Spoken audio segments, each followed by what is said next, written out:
So forgive me. I thought yeah, thought it was recording, so we're gonna take two. Are you ready? My Mhm. bad. Okay, things happen, but we still have to do a little drum roll. I promise it won't be this long. But you can, I don't know, you can't not dance to this music. Even when I think of 1970s old rock and roll. And I'm sorry, who does? The Cars, all those old people. All right, so how you doing? How you doing, everybody? One more time. We've had to do this already, I guess, but that's editing, and I'm a one-woman stop show. This is Pinky's Powerhouse Productions podcast. Howdy and welcome to Pinky's Powerhouse Productions podcast. My name is Tanya, aka Pinky. When life kicks you in the gut or slaps you in the face, how do you get back up? What motivates you or inspires you to find the passion and energy to fight and be heard? Taking back your life and then showing others how to inspire and reclaim their power. Let's dive in. This week's guest, we have Parisa Rad from Blunt Brunch. Yay! We're going to do this. Ready? Applause. Thank you for being here. Aw, thank you. Yay! Thank you. Just want to start off that basically for you guys' Blunt Brush, your MJ BizCon event is always the first event of the week, and it's always the best, and nothing else ever compares to it the rest of the week. Oh, thank you so much. Yes, we love hosting our Blunt Brunch Nationals event at the very beginning of MJ BizCon week every year in Las Vegas as a tradition. It's a great way for the ladies to connect with each other, find each other, throughout the week once they've identified who their allies and the other what ladies are in the industry that are in Vegas that week. It's a great way to kind of just kick off the week with networking and find some great people to align with while you're there in town that week. Definitely building your network and inspiring people. Thank you. Yes, thank You've you. had some difficulties, and then it took you a minute to find your direction for Blunt Brunch and where you are today. Please tell us your beautiful, transforming story. Oh, transforming. Is this personal or about Blunt Brunch Well, I specifically would and how say we got because here? it's something. Well, even within your bio, you started in the industry because of your fostering children and being a parent, and your children needing medicine, and so that's where it rooted, and then that bloomed into where you are and the badass that you are leader today. Mhm. Thank you, Tanya. So yes, I got up my start in the cannabis space because actually my biological daughter, Yazzie, who then was 14 years old, but was born visually impaired and with cerebral palsy, fell terribly ill after a spinal fusion surgery to correct her back. She was prescribed opioids, and those opioids caused her stomach to become paralyzed. So she has a condition called gastroparesis that requires her to eat majority of her nutrition or get most of her nutrition through a G tube. So that is a surgical tube in her stomach. And we have basically a home hospital situation at home. So we have nursing care and that sort of thing. And we just basically brought the nursing the hospital bed and all the accessories home. So she's in what you call palliative care, which it means there is no cure for her condition, but I was instructed to get her home and make her comfortable. So obviously, as a very diligent mom, I was not comfortable with just letting my daughter suffer and looked into some other alternatives. And I found at that time, now almost 10 years ago, my daughter was experiencing many of the symptoms that the patients who are going through chemotherapy would experience, which is chronic nausea, dry heaving, just like unwell nausea, not having any appetite. So, and pain, obviously, too, associated with it. So, I got her medical card and quickly realized that cannabis was a beautiful aid and tool in our toolbox to help Wonderful medicine. prevent some of, Yes, yes, yes. definitely. But we have many tools in our toolbox. We use cannabis along with other, healing modalities, but it has been one of the most significant tools that we've been able to use to help in aiding her nausea and just overall discomfort. And in the overall antidepressant, it's been such a positive impact for her mental wellness as well. So Living her that best life. basically and that basically led me to the cannabis space as a patient parent advocate.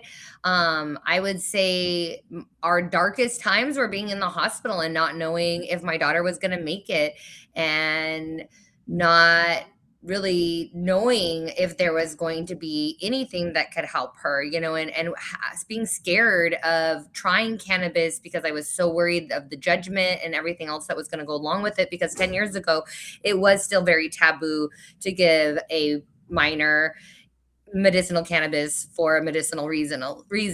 So Well, anybody that there's a really future. You're doing anything for your child. Doesn't matter whether it's against regulations or not. You're going to try it if it's going to save their life or prolong their life. So yeah, and you're being actually genuinely at that time it was legal in Arizona to have a medical card and to give it to a underage patient as well, as long as you had two doctors to sign off. So we did yeah, all the correct legal yeah. ways, but there was still a lot of stigma around it. And so, basically I just used, as you had mentioned earlier, like what was something that I had overcame, and just overcoming that tragedy and really using it as our platform for, Became your you know, power.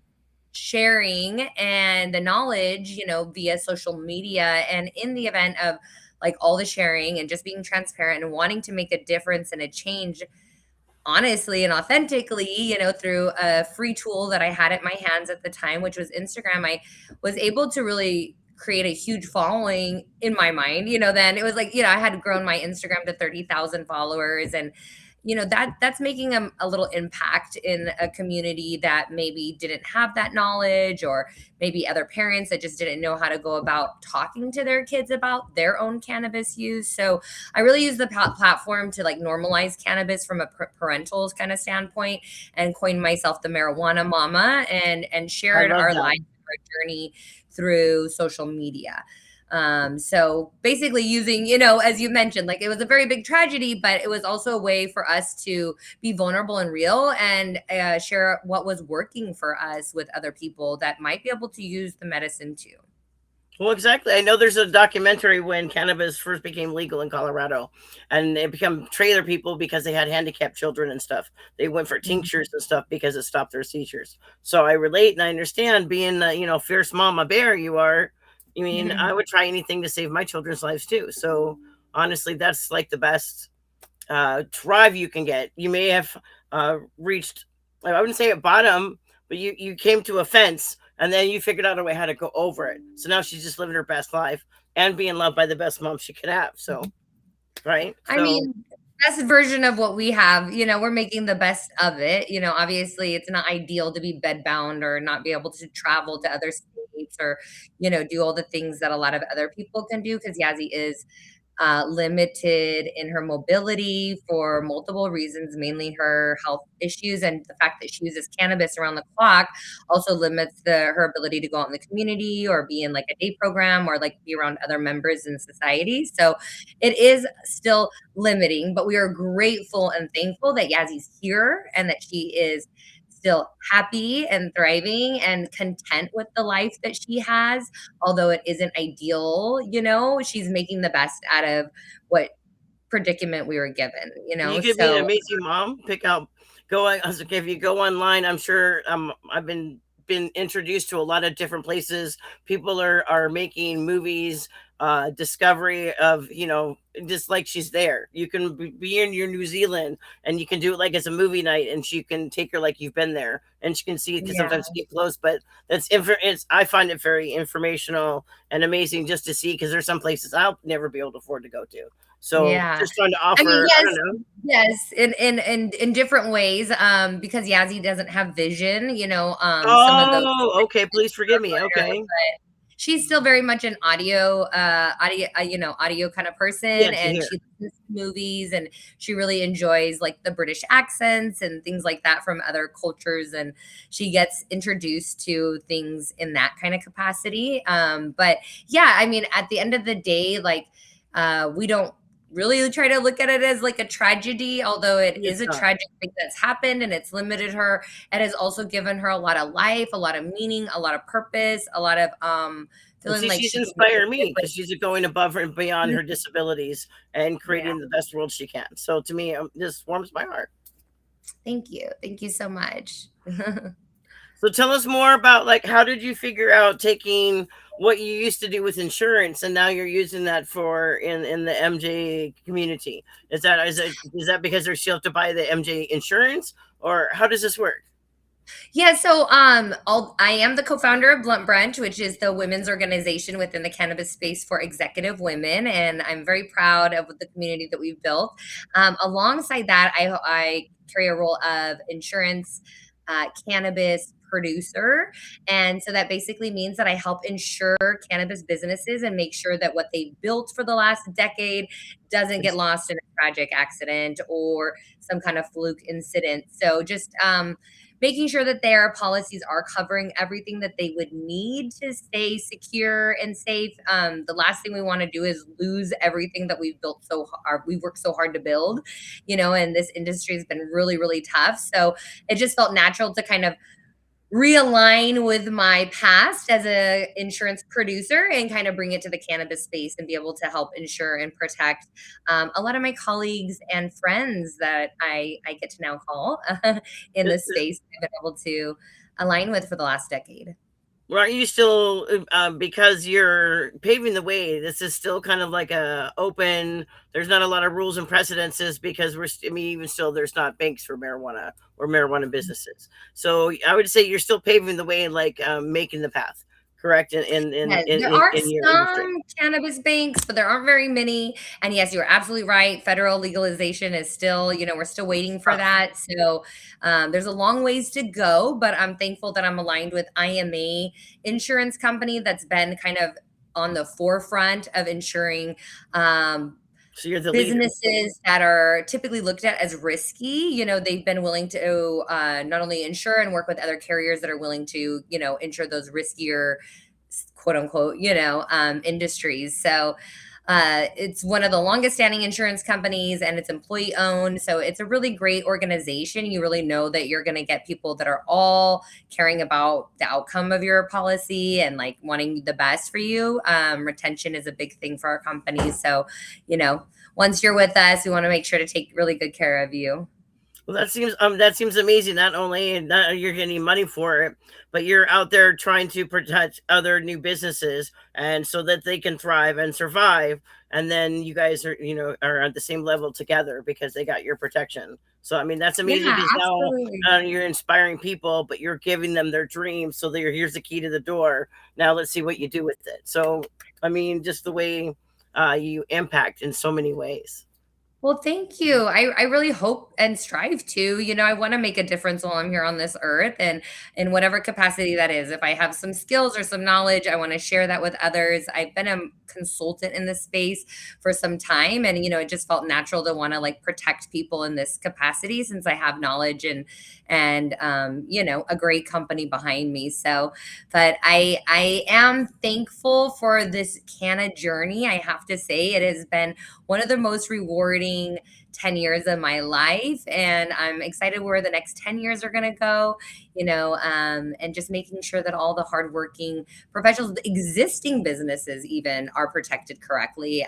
We offer free audits so we can take a look at your policy and make sure there aren't any lapses or, loopholes or anything missing. I've heard so many tragedies, being in this space from, issues with product liability we can help with from workers' comp to ensuring your actual buildings and vehicles and everything under the sun. So how did you and Adelia come up with the idea for Blunt Brunch? And then I know she's I'm not Yeah. sure if this is the wrong question, but if she's with Event High, and because I thought you guys were on that together too. So I would Yeah. love to know So more. Adelia is the CMO and co-founder of Event High. That is her company alongside her husband, Oh, okay, Ali. okay, thank you. That So makes they own that company, and they were relocating from San Diego to Phoenix in 2020. And we had connected at some events in the past, being in the space, and we're online friends. And so she connected with me, and we just quickly decided to Get meet up power. and have Boom. kind of a brunch. And we had no intentions of starting an organization or doing anything of that nature. It was honestly just a casual brunch. And I invited a few ladies. She invited a few ladies that she knew in Phoenix already. And we are like, oh my God, this was so refreshing Blunt because Brunch. it Ideas. was like Light bulb. 10, 12 women, and we were just being so honest and raw and real because it wasn't this giant room of people where we had to kind of like show out and like prove ourselves, like which has been the industry for so long. You know, people usually go to events to pitch themselves, and it was a place where we could just be ourselves and be blunt about all the things that were going on in that, you know, very crazy time coming in, you know, from COVID, the beginning of COVID. And intimacy was really where it was at because, right, large events were not happening. Everything was scaling down. So we kind of built this intimate networking community in like the perfect time. You know, it wasn't not only what we needed, each other, we needed it, but all these other women needed it too. Everyone was Providing a longing safe to space for connect lots of again. women. Inspiring. And yeah, it just honestly started so organic and real. And then after a couple of it, we're like, we got to do this again. We got to do it. We should call it something. Like we should, you know, we're both event planners. And so we really couldn't help ourselves. And of course, both obviously also big time marketers. So we had a lot of fun, you know, creating it and just like, it's been an evolution. You know, we never intended to even take it out of Phoenix. But here we are doing events from Miami to New York to California and even more, you know, and we're doing virtual events. You know, that's another big thing. Being able to be accessible to women who aren't able to ever make a real blunt brunch in person. You know, that was really important to Adelia and I. You know, we realized that we created a very niche market. It's very specific for executive women, but we also want a place where women who are entering this space can lean on those more seasoned women and create like maybe some mentorship opportunities, and for these seasoned women to be able to give back in a way to the new up and coming, you know, rising stars that are coming into the space as well. So this kind of created a way for us to do that in a way. So Blunt Brunch Network. I mean, now we got Pinkies. I mean, there was a lot of people. So it was amazing to be around so many powerful women in Vegas. Not only were they hot and good looking, but oh my gosh, this is amazing minds and brilliant people to be able to network with and talk to and just make friends with. Like, I wouldn't, you know, when would you have such a space to meet so many incredible and powerful women, especially leading their own company? So, thank you. Yes, we are very honored to hats get off. to share space with so many amazing boss ladies. You know, the honor is all ours. We're in awe every year. I think Adelia and I end up in tears. You know, just looking around the room, it's like, oh my gosh, we can't believe it. We can't believe how many people have shown up, or we just can't believe what we've created because it literally will take us, you know, from the end of one Blunt Brunch Nationals to the next for us to start planning. So thank you for recognizing that. Thank you for seeing us. Thank you for appreciating us. You know, it is truly a passion project, and we do it out of love. Obviously, we have our other businesses, but this is a passion project, and we're here for the ladies. And We're always supporting other women too. Not only are they working for you or volunteering, but you're giving to other women and helping empower them about whether or not it just be how they feel about themselves, how they feel that are affecting the world, that you're empowering that to give them the confidence to be whatever they want to be. Thank you, Pinky. And thank you for giving us a platform to talk about it today. I really appreciate being on today. So, how many? Can I? I'm going to ask you some sweet off-wall questions, I guess. How many children at one time have you had just fostering? Have you had more than a couple? I Because foster I know you do one. special needs. I foster one gentleman. Okay. He's an adult with special needs. So I do adult foster care for special needs individuals. And Well, I it's going have to be one a lot individual that with your lives with daughter us. too. So yeah. Okay. So I mean, your day is pretty full already, just with what you have to do at home, and to be the badass mom that you are, to that you have to still, and so you have the charge to go out and actually do that in the world too. That takes a lot, and so you see your smile says it all. No matter what, you wear that, and I mean I can see the proudness in there. Um, what other things is Blunt Brunch going to be doing? Are you guys going to be at other places? You got anything special coming up? Where you're going to write a book? Where can we see you? We should like have a, I don't know, and like Angie's network, we used to have like all your plumbers and all. We should have a Blunt Brunch network where you have the little Rolodex? We do. It's on our membership Oh, portal see, okay, I website. haven't checked it So out you yet can go then. create your own business profile if you want, and people can connect with you that way. But yes, we're hoping to expand our virtual membership more this year. And we're in multiple cities. We're all over the country. Starting out January, we're kicking it off in our own backyard. We'll be in Phoenix this Thursday, tomorrow, in fact. I'll be in February, Phoenix we tomorrow too. in yeah, February we'll be in New York. We'll be producing a Pinks After Dark event for a product called Pink's Product. They're a pink pre-roll in New York, and then we're going to be hosting our Blunt Brunch as well. And we'll be having 2 virtual events. And then March, we're hoping to make our way to Chicago for a Women's History Month event. And then we've got a ton of other events throughout the year. But the best way to connect with us would go to bluntbrunch.com, and you can find our website there to sign up for our newsletter and get information on how to become a member. So on your online meetings, do you have a large gathering, and what do you do? Do you go over things? So it's just like if you went to a regular lunch brunch, you could kind of recap yourself or watch there or participate in the online as if you were there live, right? What do you do? Like, It's a way to network with different women virtually, and we have different amounts of women that show up on the virtual events, anywhere from 15 to 30 at a time. We've had we usually have a certain format. Typically, we'll have guest speakers. We'll have an opportunity to do breakout sessions in breakout rooms where you can kind of connect and network in a more intimate way with maybe 1 to 4 other women. And then we have updates, announcements, and opportunities for women to share accomplishments and wins so that other women can support and cheer them on. We do have different things planned for the new year, though, for our virtual events. This upcoming year, we want to switch things up. We might be doing some educational segments. So, stay tuned. We're going to be sending out. Yeah, we're going to be sending out some forms for you ladies to fill out and just let us know what you want to hear more of, and we're going to try to cater to that. So basically, if you go to bluntbrunch.com, right, you're going to find out anything and everything. You can research all of the wonderful things that you guys offer and how you can get involved. Yes, that's the place to go. So you guys are already planning on working at MJ BizCon for next year for your event, right? You've been doing it for 5-6 years now. Yeah, so we host our event during MJ BizCon week. We don't host it at MJ BizCon, but we do kick off the week there. So we'll be hosting our event December 1st in Las Vegas at the IPEC Hotel.